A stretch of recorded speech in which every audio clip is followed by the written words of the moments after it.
তৃণমূল কংগ্রেসের শহীদ সাথী বিষ্ণুপদ মণ্ডলকে প্রণাম জানাই, শ্রদ্ধা জানাই। আমি অনুরোধ করব আমাদের এই সভা, শোক সভা এবং প্রতিবাদ সভা, এখানে উপস্থিত আমাদের বন্ধুরা, সাথীরা আমাদের সভার চলাকালীন কেউ হাততালি দেবেন না। আমাদের যে কোনো বক্তব্যে দয়া করে কেউ হাততালি দেবেন না। আমাদের এই শোক সভা এবং প্রতিবাদ সভা থেকে আমরা শহীদ সাথী বিষ্ণুপদ মণ্ডলের মা পরিবালা মণ্ডল, স্ত্রী সুস্মিতা মণ্ডল, দুই পুত্র সৌমেন, সৌমদীপ যারা এখানেই আছেন, এবং দাদা যিনি আমাদের বুথ সভাপতিও বটে গুরুপদ মণ্ডল, তাদের সকলকে, এবং আরো তাছাড়াও আমাদের দলীয় পদাধিকারী এবং নেতৃত্ব যারা উপস্থিত আছেন এখানকার বা কলকাতার, তাদের সকলকে আন্তরিকভাবে শ্রদ্ধা জানাই, ধন্যবাদ জানাই। বন্ধু, 2007 সালে প্রত্যেকটি দিন আজও স্পষ্টভাবে আমাদের মনে আছে। নিশ্চয়ই এখানকার এই 7 নম্বর জলপাইয়ের বন্ধুরাও কেউ ভুলে যাননি। 3 তারিখে যখন এই 14,000 একর 3রা জানুয়ারি 2007 14,000 একরের নোটিফিকেশন বের করেছিল তৎকালীন সিপিএম সরকার, সেই নোটিশ জ্বালিয়ে দিয়েছিল নন্দীগ্রামের ওই 14,000 একরের মানুষ।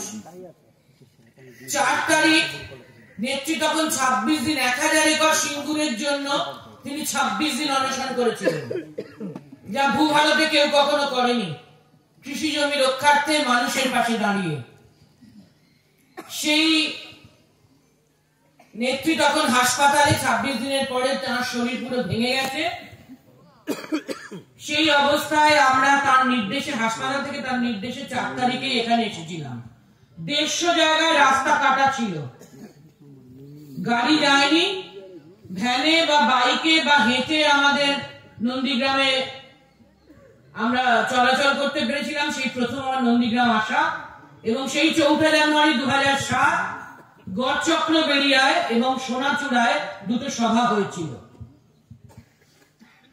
14,000 একর জমি কেউ কালির আঁচড়ে নিয়ে নেওয়ার চেষ্টা করলে মানুষ কিভাবে প্রতিরোধ করতে পারেন, 4 জানুয়ারি 2007 সেটা প্রমাণ পেয়েছিলাম। গড়চক্র বেরিয়া সোনাচূড়ার দুটো সভাতেই সাধারণ মানুষের সেই উদ্যোগ, সেই ভূমিকা 2007 জুড়ে দেখেছি।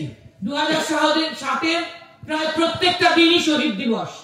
জানুয়ারি থেকে ডিসেম্বর প্রত্যেক মাসে প্রায় দিনই কেউ না কেউ শহীদ হয়েছেন, কিন্তু মানুষ মাথা নত করেননি। 2008 থেকে ওই আন্দোলনের উপর দাঁড়িয়ে আমরা কাউকে, আপনারা অনেকে এখানে জানেন পুনর্মূষিক খবর গল্প, এখানকার মানুষই নেংটি ইঁদুর থেকে বিড়াল, বিড়াল থেকে কুকুর, কুকুর থেকে বাঘ করেছেন। সেই বাঘই যখন মানুষের উপর আবার পিছন থেকে এসে আক্রমণ করতে এসেছে, সেই সাধুর বেশি সাধারণ মানুষ হাত তুলে বলেছেন পুনর্মূষিক ভব। 1 সেকেন্ডে বাঘ থেকে নেংটি ইঁদুর হয়েছে। সেই নন্দীগ্রাম কোথায়? 2007 জানুয়ারি থেকে ডিসেম্বর যে নন্দীগ্রামকে আমরা দেখেছি, হাত তুলে অত্যাচারকারীদের, হারমাদদের, জল্লাদদের পুনর্মূষিক ভব বলে দেওয়ার সেই নন্দীগ্রামকে ফেরত চাই। এটা কোন দলীয় পাল্টা খুনকা বদলা খুন, মার্কা বদলা মারের বিষয় নয়। আমরা বিশ্বাস করি আমাদের নেত্রী আমাদের শিখিয়েছেন ব্যক্তির থেকে দল বড়, দলের থেকে মানুষ বড়। সবার উপরে মানুষ সত্য, তাহার উপরে নয়। এই যে ইদানিং আবার শুরু হয়েছে নতুন করে নন্দীগ্রামের মানুষকে ভয় দেখাবার জন্য, সাধারণ মানুষ নিধন হচ্ছেন 2007 মতো। ইদানিং কালে বেশ কয়েকবার আমরা এলাম সেই জন্য। এর উত্তর 2007 নন্দীগ্রামে দিয়েছিলেন। আমরা ভরসা করে আছি সেই মানুষের ওপর, আমরা বিশ্বাস রাখি সেই মানুষই উত্তর দেবেন, নন্দীগ্রামই সেই উত্তর দেবে। আমাদের নেত্রী মানুষের নেত্রী।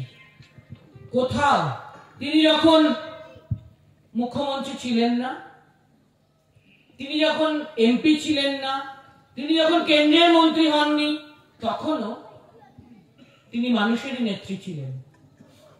চিরকাল আমরা দেখেছি কোথাও তার কোনো পদ থাকুক আর নাই থাকুক, কেউ যদি আমাদের ছেড়ে চলে যান, তার পরিবারের পাশে তিনি সর্বাগ্রে দাঁড়ান। শুধু এইভাবে যে হারমাত জল্লাদদের দিয়ে হত্যাকাণ্ড নয়, এই সেদিনই একটা টিভি চ্যানেলে নেত্রীর সাক্ষাৎকার প্রসঙ্গে খেলোয়াড় কৃষাণুদের ছবি দেখালো। উনি বলেননি, কিন্তু আমরা অনেকে জানি, আমরা যারা ওনার কর্মী, যে কৃষাণু খেলতে খেলতে হঠাৎ, মানে খেলার জগতের একটি উজ্জ্বল নক্ষত্র, সে হঠাৎ অত্যন্ত অল্প বয়সে প্রাণ হারায়। এত ম্যাসিভ অ্যাটাক হয়েছিল, তাকে বাঁচানো যায়নি। কিন্তু তার পরিবার, তার স্ত্রী জানেন তার পরিবার রক্ষা পেয়েছে মমতা বন্দ্যোপাধ্যায়ের কারণে। তিনি তাকে চাকরি দিয়েছেন। তো বাংলায় এমন জানেন না এমন কেউ নেই আমাদের বিশ্বাস।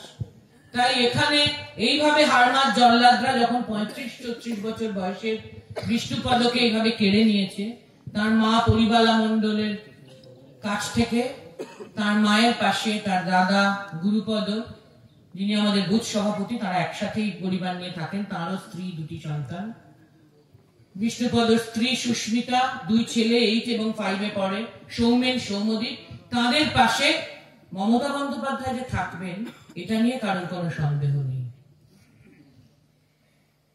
আমরা সকলেই জানি তিনি তাদের পাশে আছেন এবং থাকবেন, এবং তার নির্দেশেই আজকে আমরা 3 জন এখানে এসেছি কলকাতা থেকে। কিন্তু আমরা আবারও বলতে চাই, আমাদের এটাই বক্তব্য যে ওই সাধু বাবার যে গল্প ছিল, যে সাধু বাবার কাছে একজন ছোট্ট নেংটি ইঁদুর এসে প্রার্থনা করেছিল যে আমাকে বিড়াল তাড়া করে, আমাকে বিড়াল করে দাও, সাধু বাবা বলেছিলেন তথাস্তু। আবার বিড়াল এসে বলেছিল আমাকে এবার পাশের পাড়া কুকুর তাড়া করছে, আমাকে কুকুর করে দাও, সাধু বাবা বলেছিলেন তথাস্তু। কুকুর আবার এসে বলেছিল পাশের জঙ্গল থেকে বাঘ আমাকে হালুম বলে ভয় দেখাচ্ছে, আমাকে বাঘ করে দাও, সাধু বাবা বলেছিলেন তথাস্তু। সেই বাঘ ভাবলো যে একমাত্র সাধু বাবা জানেন আমি আসলে একটা ছোট্ট নেংটি ইঁদুর, যে বিড়াল থেকে কুকুর হয়ে বাঘ হয়েছি। তাই এই সাধু বাবাকে উড়িয়ে দিই, তাহলে তার কেউ জানবে না, সবাই জানবে আমি কেঁদো বাঘ। পিছন থেকে চুপি চুপি এসে ওই সাধু বাবারই, যখন তিনি ধ্যান করছেন, তার টুটি টিপে ধরার চেষ্টা করলো, কিন্তু সাধু বাবা তো অসীম ক্ষমতাশালী। তিনি হাত তুলে বললেন পুনর্মূষিত ভব। 1 সেকেন্ডে ওই কেঁদো বাঘ ছোট্ট নেংটি ইঁদুরে পরিণত হলো। আবার বলছি, নন্দীগ্রামের মানুষ 2007 সালে আমাদের মতন বাংলার অনেক অনেক মানুষকে অনুপ্রাণিত করেছিল, পথ দেখিয়েছিল। আমরা অপেক্ষা করে আছি নন্দীগ্রামের মানুষ যে এখানে ছোট্ট নেংটি ইঁদুরকে আশীর্বাদ দিয়ে বিড়াল, তথাস্তু বলে কুকুর, এবং আরো আশীর্বাদ দিয়ে কেঁদো বাঘে পরিণত করেছে। আজকে সে যখন মানুষের বিরুদ্ধে এসে দাঁড়িয়েছে, তখন 1 সেকেন্ডে হাত তুলে পুনর্মূষিত ভব বলে তাকে আবার ছোট্ট একটা নেংটি ইঁদুরে পরিণত করে দিতে পারে। এই ক্ষমতাই মানুষের ক্ষমতা। এই মানুষকে সেলাম জানিয়ে, নমস্কার জানিয়ে, প্রণাম জানিয়ে, তাদের উপর ভরসা রেখে আজকের এই শোক সভা এবং প্রতিবাদ সভায় আমার বক্তব্য আমি শেষ করছি। জয় হিন্দ, জয় বাংলা, জয় মমতা, জয় মামাটি মানুষ। ধন্যবাদ, নমস্কার।